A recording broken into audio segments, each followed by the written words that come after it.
This is Gene Monterastelli, and welcome to the Tapping Q&A podcast recorded live to tape from Williamsburg in Brooklyn. This is episode 667, originally aired July 24th, 2025. Hi, everyone. I hope this finds you well wherever you are and whatever time of day you're getting a chance to join us. Thanks for spending a little time with me today.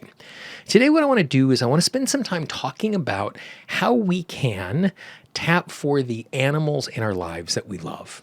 Now, in the Tapping Q&A inbox, the website started as me just answering questions. The most common question that I receive is, what are the tapping phrases for? Like looking for a specific entry point for an issue.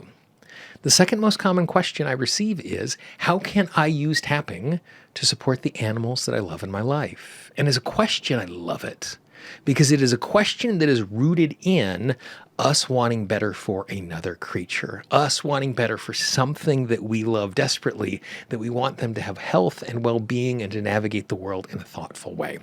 And so what I want to do is I want to share a simple framework with you that will help you to unpack all of this as an entry point. And at the end, I got another resource for you that I think will make it even easier for you to engage with this. And so the resource that I want to share, because oftentimes when we think about tapping for someone else, we immediately think about them. The problem is the place that I have the most control is the place that I'm responding from. And so in this little three-part framework, the place that we're going to start is we're going to start with us. We're not actually going to start with the animal. And so this is what it looks like. So the process is talk about, talk to, talk as if, and we'll work through the 3 steps. But the first thing we do when we're tapping for an animal that we love is we talk about. And talk about is what is going on and how we feel about it. And you'll notice, again, we're starting with our emotional state. And the reason why we're starting with our emotional state is for a couple of reasons. Number one, it's actually the place that we have the most control. I have more control over how I am feeling emotionally and what I'm thinking than anything else in the world. But number two, it is about us changing our resource state. And us changing our resource state has a couple of benefits. The first benefit is the better I am resourced. The more grounded I am, the calmer I am, the less unregulated, dysregulated I am, the more likely I am going to respond in a thoughtful and deliberate way. I've been in circumstances where I'm super, super stressed and I'm trying to walk out the door and I'm trying to find my phone.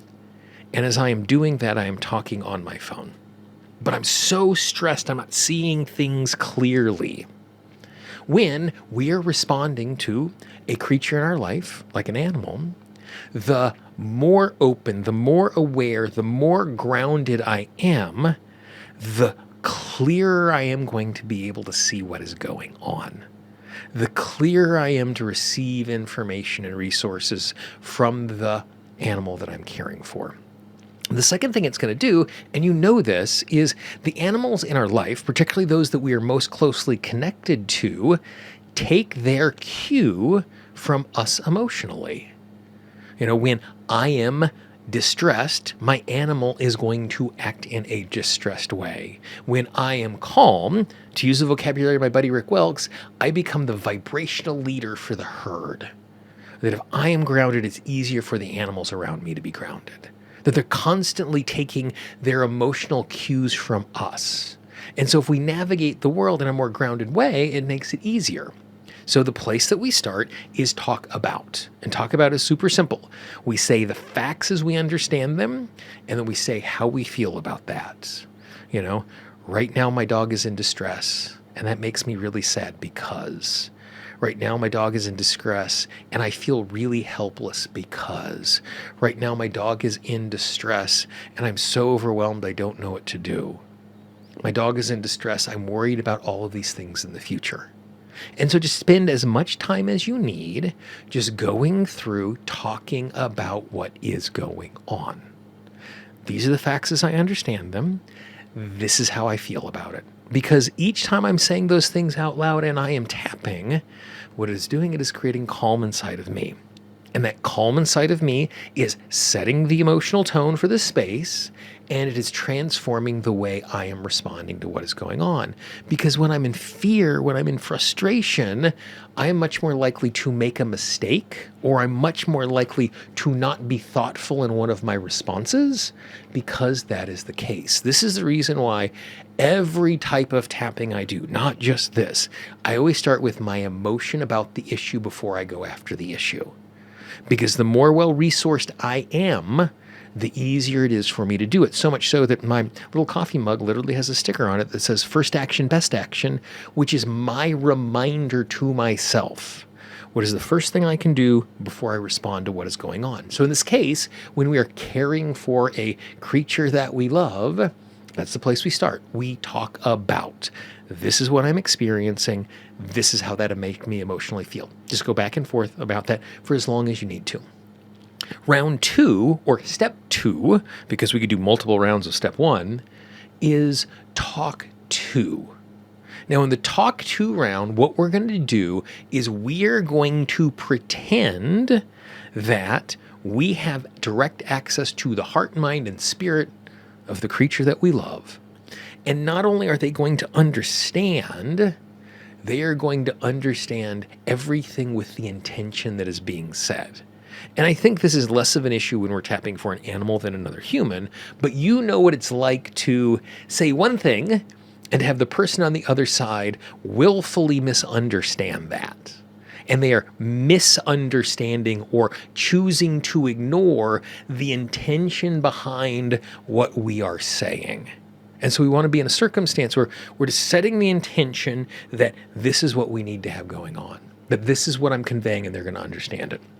And so in the stage when we're doing the talk to them, what we're going to do is we're just going to say everything we want them to know. And that could be complainy things, that could be supportive things, that could be instructive things, that could be encouraging things. You know, right now I know you're in a lot of pain and I only want what's best for you. Right now I know you feel distressed, but I am here beside you. It's really, really aggravating for me when you don't make it outside and you make a mess inside of the house. But I also want you to know that I know that you're scared and you're overwhelmed, and I know you don't want to do that either. And so what I'm doing is I am pretending I can share all of the information with them as if they are hearing it clearly. And again, we just tap the entire time we do it. Part 3 is we're going to talk as if. Now, in the talk as if stage, we are going to be in a circumstance where we're going to pretend we understand what the animal is thinking and feeling. Now, there's a couple of caveats to this. Number one, anytime I make a statement when I'm sending out emails saying, I can't understand what my animals are saying, I always get some grumpy email from saying, you don't stop saying you can't understand what animals are saying. I understand exactly what my animal is saying. I am sure that is a possibility. I know there are some absolutely fabulous, amazing animal communicators out there. I am not one of those animal communicators.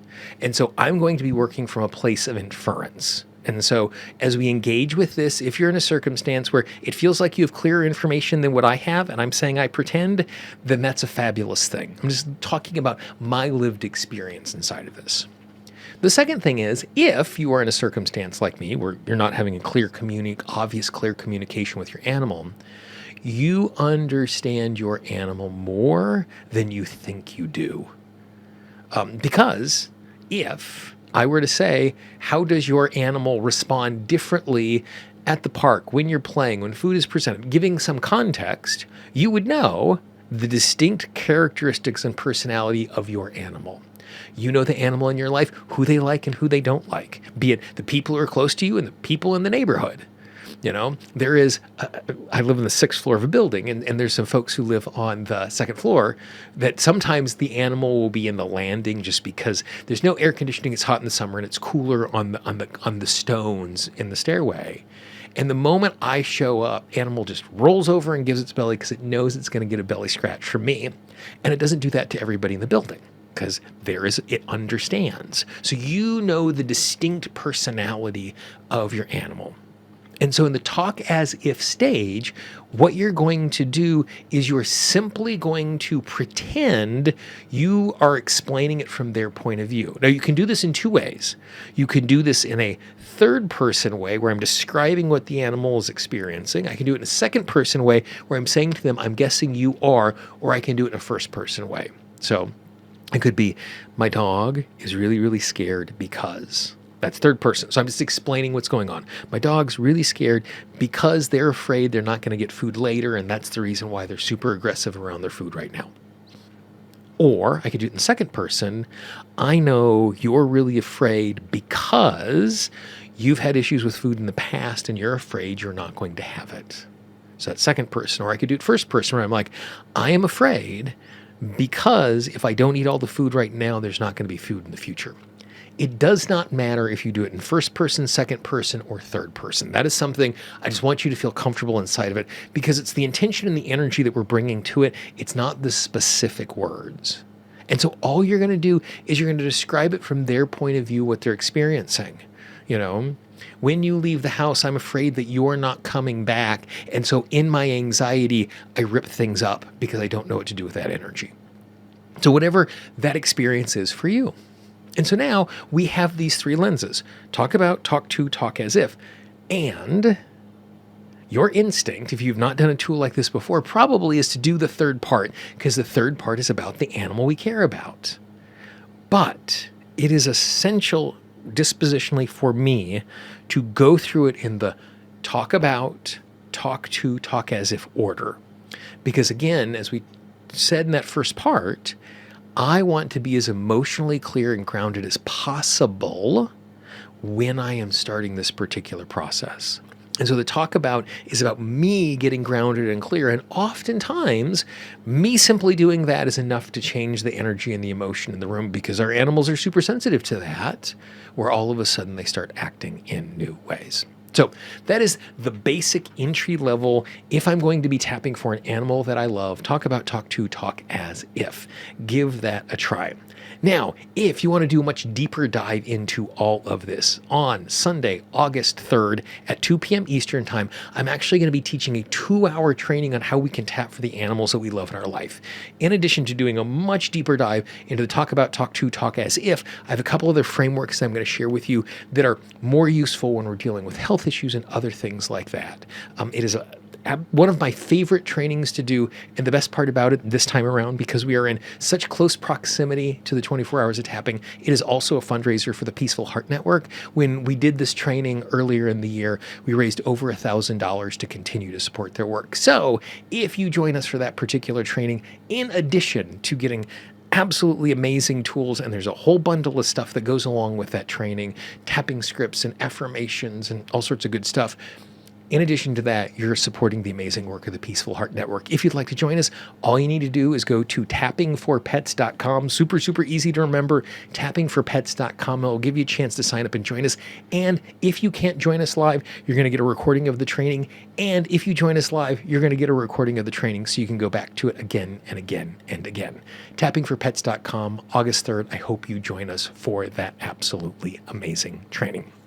Now, one of the things that we like to do at the end of every single podcast is we like to share something from the archive, because this is episode 667. I got this idea from Alex Schmidt at Secretly Incredibly Fascinating, which is one of my favorite nerdy little podcasts. And what he does is he does a random number generator of a past episode to share to go back into the archive. And so I did the exact same thing. Before I hit record, I went into my random number generator and it gave me the number 358. And episode 358 is, will tapping on negative phrases bring negative outcomes? It is a super, super, super common question, and it's one that I love unpacking. If you would like to dive into that and learn a little bit more about whether we should be using positive or negative phrases and what's the proper application for those, all you need to do is go to tappingqanda.com/358. That's tappingqanda.com/358. That'll take you to episode 358 of the podcast. As you look at the screen right now, you can see a playlist for every single one of the past episodes of the Tapping Q&A podcast. Dive into the archive. There's over 200 hours now at this point of content and training and tap-alongs waiting for you.